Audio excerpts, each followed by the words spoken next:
The PFL has officially acquired Bellator MMA, marking a significant shift in the MMA landscape. Donn Davis, PFL founder, confirmed the deal, revealing that Paramount, the former owners of Bellator, will retain a minority ownership in the promotion through PFL stock.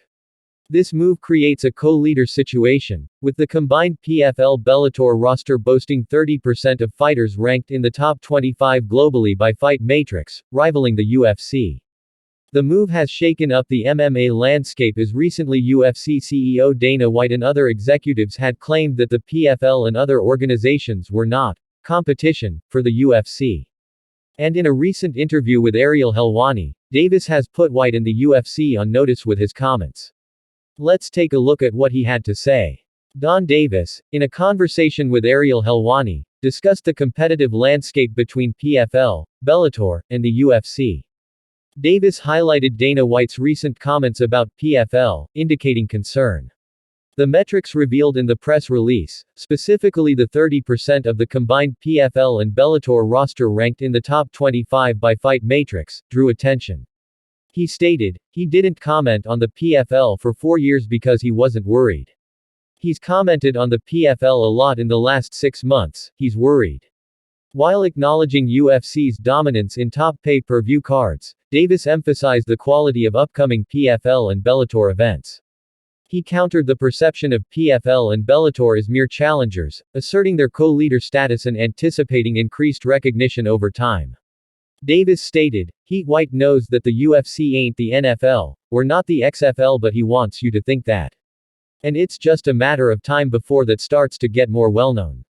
And we're not number 2, we're a co-leader, you don't want that, that's what's going on. He asserted their co-leader status and anticipated growing recognition, challenging the perception of being merely a contender in the MMA landscape. Davis's remarks serve notice to the UFC, signaling a shift in the industry's power dynamics. And a former UFC heavyweight champion has also shared his support for the new venture. PFL was founded in 2017 and is a relative newcomer to the MMA landscape.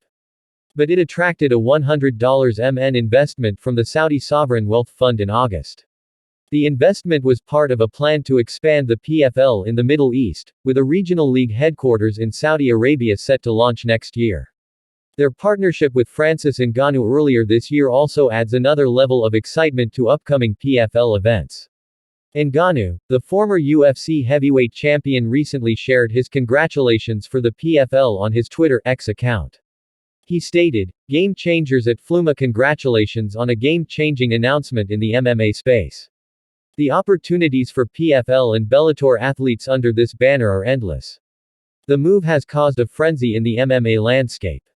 And Ngannou's comments underscore the significance of the move by PFL for MMA athletes outside the UFC's banner. It remains to be seen if the PFL can now dethrone the UFC from its position as the premier MMA organization in the world. Do you think the PFL's acquisition of Bellator should be a cause for concern for Dana White and the UFC? Why or why not? Share your thoughts in the comments below.